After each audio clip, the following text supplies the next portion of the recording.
Introduction to Bussiness Management. Oke teman-teman, jadi siang ini kita mau diskusi nih tentang usaha kita. Nah, usaha itu pasti butuh manajemen sama bisnis kan ya? Di sini ada yang mau jelasin nggak manajemen sama bisnis itu gimana maksudnya?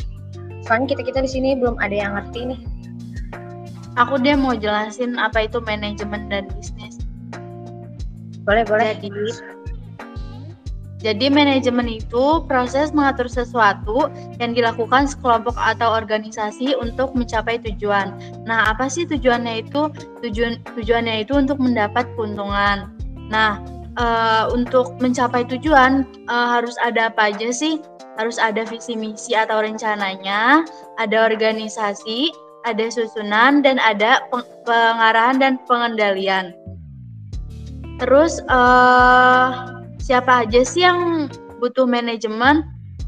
Yang butuh manajemen itu yang pertama ada perusahaan bisnis kayak yang mau kita lakuin sekarang ini. Terus semua tipe organisasi butuh manajemen dan juga semua tipe kegiatan.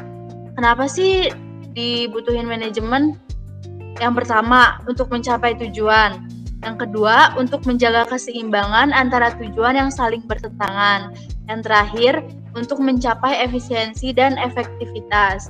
Nah, selain manajemen, kita juga kan lagi ngomongin bisnis nih. Bisnis itu tuh kegiatan yang dilakukan perorangan atau organisasi yang melibatkan aktivitas produksi, penjualan, pembelian, atau pertukaran barang atau jasa. Nah, apa aja sih yang diperluin di bisnis itu tuh? Yang diperluin tuh kita harus efisien. Apa sih efisien? Efisien tuh kemampuan menyelesaikan pekerjaan dengan benar. Terus selain efisien, kita juga harus efektif. Efektif tuh kemampuan memilih tujuan yang tepat untuk mencapai tujuan yang telah ditetapkan. Nah, siapa aja sih yang dapat mewujudkan efisien? Yang pertama, yang dapat mewujudkan efisien tuh seorang manajer efisien ya. Seorang manajer efisien ini harus bisa mencapai output yang lebih tinggi dari input yang digunakan, dapat meminimumkan biaya penggunaan sumber daya, dan yang terakhir dapat memaksimumkan output dengan jumlah input yang terbatas.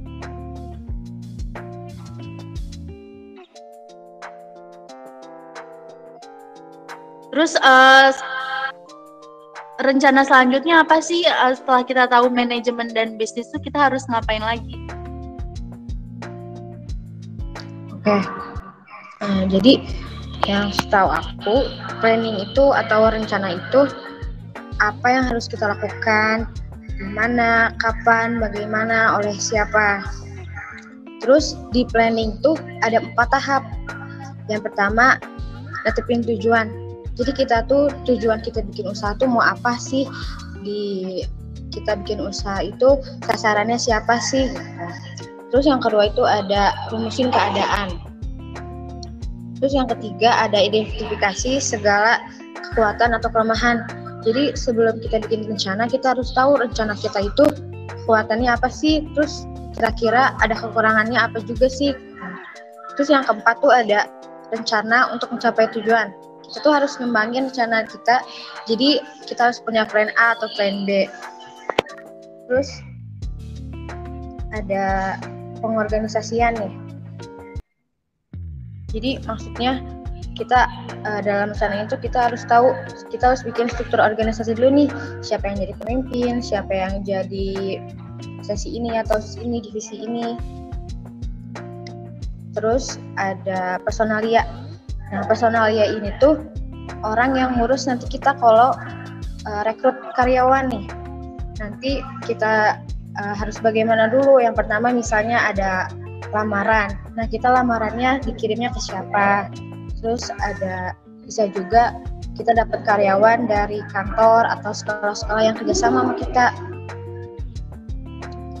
Terus di sini ada 2 metode latihan atau pengembangan yang bisa kita pakai. Yang pertama on the job, itu maksudnya kita ada coaching, ada planning, ada rotasi jabatan, terus ada penugasan sementara. Terus yang kedua ada off the job, kayak gitu sih. Terus kita ini pasti butuh motivasi ya buat karyawannya. Terus ada mau jelasin nggak sih maksud motivasi itu gimana? Aku mau jelasin dong tentang motivasi.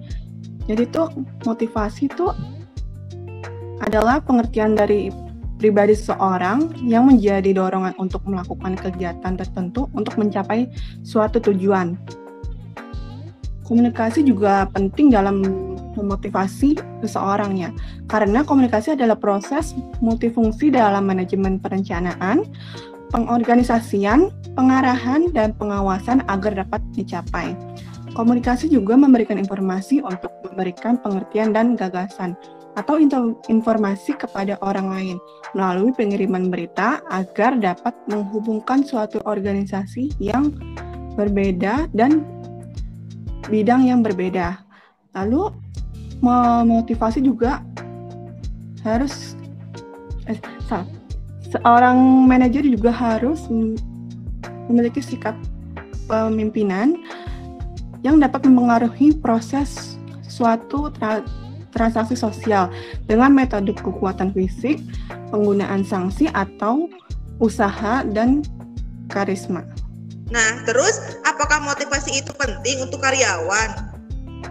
Motivasi itu penting banget buat para karyawan karena manajer harus memotivasi dan mencontohkan hal yang baik kepada anggotanya. Maka sebelum manajer ini mengorganisasikan suatu organisasi, maka pemimpin itu harus membuat rencana untuk memberikan arahan yang nantinya akan dilakukan kepada semua karyawannya.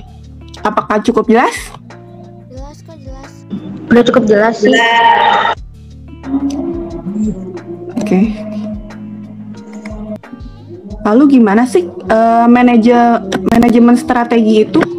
Apakah ada yang bisa menjelaskan? Iya, di sini ada Mas Aga nih jelasin manajemen strategi itu maksudnya gimana? Soalnya kita masih belum ngerti apa yang harus kita lakuin nih.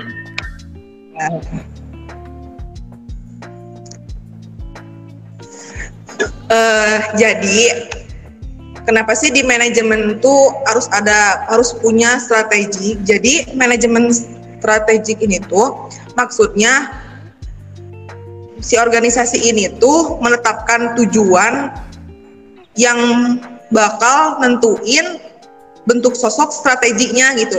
Jadi sebuah rencana tuh harus punya tujuannya gitu. Jadi kita tuh harus apa sih namanya strategi itu? Ditata ini apa sih namanya? Anjir, gitulah pokoknya direncanain. Nah, gitu maksudnya untuk menentukan apa yang harus dilakuinnya, dikembangin gitu. Dari rencana-rencana yang efektif gitu. Dan tapi kalau misalkan tanpa tujuan dan tanpa strategi itu gak akan mungkin bisa berhasil gitu dari manajemen itu gitu. Dari sebuah perusahaan itu maksudnya. Oke, boleh ada yang Kak, aku mau nanya dong. Apa aja sih proses manajemen strategik itu? Jadi ada beberapa tahapan dari proses manajemen strategi. Yang pertama ada dari analisis lingkungan luar dan lingkungan dalam atau eksternal dan internal. Yang kedua ada penetapan misi dan tujuan yang udah aku jelasin tadi. Jadi kita tuh di sebuah perusahaan tuh nggak akan mungkin bisa berhasil kalau misalkan dari awal nggak punya tujuan gitu. Terus yang ketiga ada perumusan strategi dan penerapan atau evaluasi dan pengendalian strategi kayak gitu. Paham kan? Paham. Makasih Rika. Terus di sini kan pasti ada konflik ya. Ada yang mau jelasin nggak? Maksudnya manajemen konflik itu gimana nih? Jadi di sini aku akan menjelaskan tentang manajemen dan konflik. Konflik dalam sebuah bisnis memang sangat rawan, mengingat persaingan di dunia bisnis.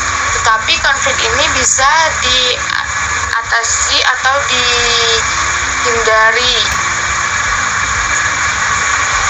Terus juga Manajemen adalah suatu proses terdiri dari tindakan-tindakan perencanaan, perorganisasian, pengarahan, dan pengendalian. Tipe manajemen konflik ini ada 3, yaitu accommodating, avoiding, sama compromising. Terus juga ada 4 bentuk komprominya. Yang pertama Rika di mute, Rik. atrasi, terus mengambil keputusan dan juga menyogok.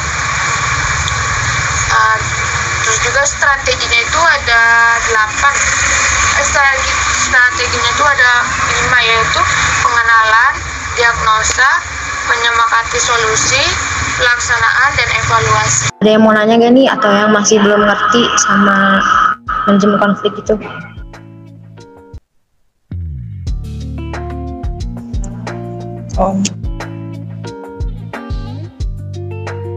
Udah cukup jelas sih tadi yang dijelasin. Oke, jadi kita udah ngerti nih ya, kalau kita bikin usaha atau bisnis itu apa aja yang perlu di planningin gitu. Yang pertama kan ada manajemen nama bisnis, terus yang kedua ada perencanaan, terus yang ketiga ada motivasi buat karyawannya, terus ada juga manajemen strategi sama manajemen pemasaran, dan juga ada manajemen konflik. Nah di sini udah pada ngerti kan maksudnya kita harus ngapain aja? Udah ngerti kok, nanti kita paling lanjut ke tahap pengimplementasian aja ya. Jadi kita udah paham-paham apa yang harus kita lakuin. Oke, terima kasih ya buat teman-teman udah mau ulangin waktunya. Mungkin udah cukup kita udahin aja di sini diskusinya. Ya udah. Makasih ya. Terima kasih yang sudah menonton.